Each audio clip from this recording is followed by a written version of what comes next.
Le brief du mondial, présenté par Haja Tofek et Karim Droné.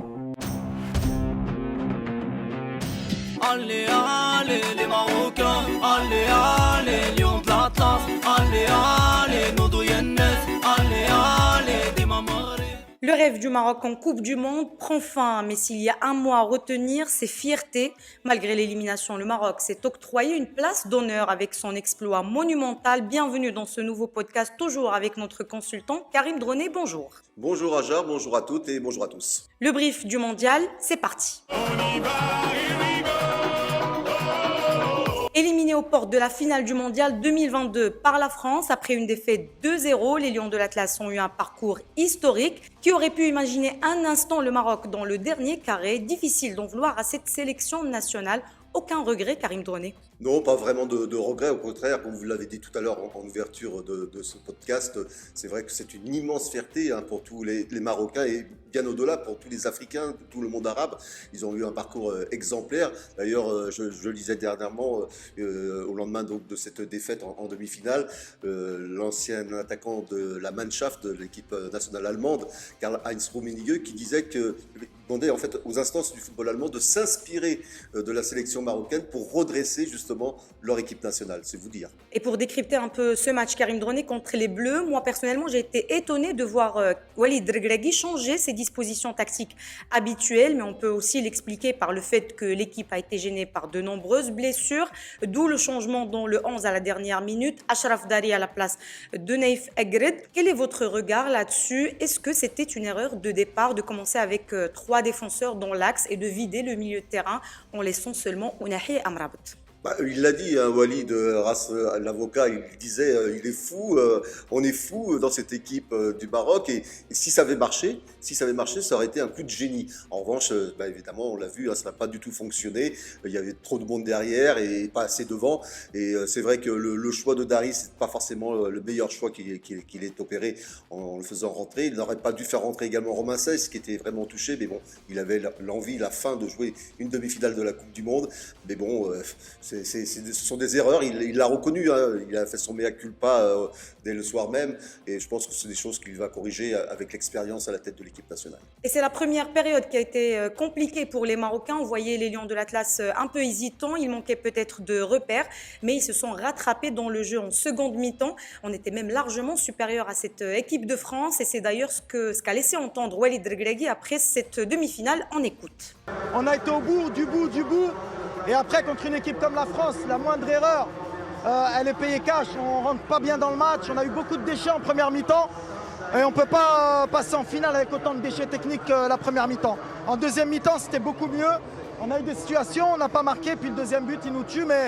Mais bravo, ça n'enlève pas tout ce qu'on a donné avant. Et oui, l'histoire retiendra qu'on a joué une demi-finale, qu'on était parmi les 4 meilleures équipes de ce mondial, mais on aurait aimé aller encore plus loin. Et c'est ce but qu'on a encaissé rapidement qui a chamboulé les plans de Walid Regragui. Ça aurait pu être un autre scénario si Théo Hernandez n'avait pas ouvert le score pour les Bleus.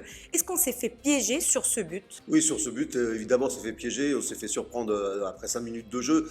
Ceci dit, moi, j'étais finalement assez content de l'ouverture du score des Français dès les 5 premières minutes parce que je me suis dit ça peut être le scénario idéal, c'est-à-dire qu'on aurait pu aller jusqu'à la 75e minute, les laisser douter et contrer leurs attaques et les laisser douter de ne pas tuer le match en quelque sorte et nous marquer l'égalisation et ensuite on aurait pu imaginer, on peut toujours rêver, battre ces Français dans les 90e minutes et extra time, ça aurait été le bon scénario. Malheureusement, ce scénario, il a tourné en faveur de l'équipe de France grâce encore au génie de Mbappé qui a tout bousculé justement à la 75e minute. Et on a créé beaucoup de difficultés à cette équipe de France, un peu fragile en défense.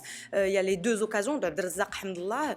Il a manqué de réalisme devant le but. Oui, c'est toujours l'éternel problème du finisseur dans cette équipe marocaine. On ne l'a pas encore trouvé. Si on a pu s'asseoir sur notre défense qui a été quasiment irréprochable. En revanche, c'est vrai que dans la finition, on a toujours ce problème. C'est bien dommage. Il va falloir qu'on travaille là-dessus. Je pense que l'Académie Mohamed VI doit travailler très sérieusement là-dessus pour nous dénicher la perle rare, celle qui nous manque depuis déjà plusieurs décennies. Et aujourd'hui, on est éliminé, certes, mais la compétition pour les Lions de l'Atlas n'est pas encore terminée. Il y a une 3e place à aller chercher contre la Croatie samedi samedi prochain. La Croatie, qui était notre premier adversaire dans cette Coupe du Monde et contre laquelle on a arraché notre premier point. Comment faut-il le préparer ce match, Karim Droné? Oui, c'est assez ahurissant là, de retrouver les Croates. On avait démarré ce mondial avec eux, on va le terminer avec eux également. Alors c'est une équipe croate qui n'a rien à voir avec celle qu'on a affrontée en phase de groupe, hein. Elle s'est bonifiée avec le temps au fil de la compétition. Ils sont devenus de plus en plus solides et de plus en plus confiants, même s'ils sont également éliminés de la course à la finale. Alors il va falloir être, je pense, très rigoureux. Maintenant, je ne sais pas trop quel est véritablement le plan de Walid. Certes, il veut gagner cette troisième place, mais il l'a dit aussi dans le même temps qu'il voulait faire jouer les jeunes, ceux qui ne sont pas rentrés sur le terrain. Justement, est-ce que c'est un bon choix de faire jouer les jeunes, ceux qui n'ont pas joué? Et pourtant, c'est le podium, quoi. Oui, c'est vrai, c'est peut-être le sacrifice du podium, quoique on ne sait jamais, on peut avoir des révélations également dans cette jeunesse qui est sur le banc. En tout cas, c'est aussi miser sur l'avenir, et puis ça c'est important parce que Walid l'a dit, hein, il veut continuer à conduire donc, cette équipe nationale au moins jusqu'à la demi-finale d'une Coupe d'Afrique. Après, s'il n'atteint pas la demi-finale, il a dit qu'il partirait.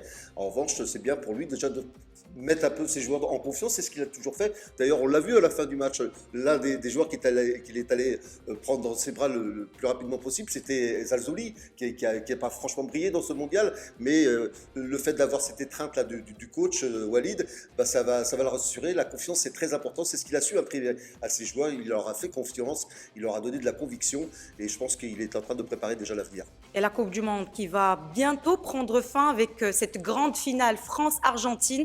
Les Bleus qui rêvent d'une troisième étoile face à Lionel Messi, qui veut lui aussi décrocher ce titre mondial. Le seul trophée majeur qui lui manque, c'est une finale de rêve qu'on va suivre dimanche prochain. Est-ce qu'il y a un favori ou est-ce que c'est du 50-50 ? Bon, je pense que si la France joue à plein régime comme elle a joué jusqu'à présent, je pense que les Bleus sont très largement favoris de cette finale. Bon, même l'Argentine a quand même aussi des arguments avec Léo Messi, qui est un homme qui peut faire basculer n'importe quelle partie. Du côté français, il y a du talent aussi. Il y a Giroud, il y a Mbappé avec sa vitesse phénoménale, 35 km/h en ligne d'attaque. Donc je pense que la France a véritablement les arguments pour remporter sa troisième étoile donc, au Qatar.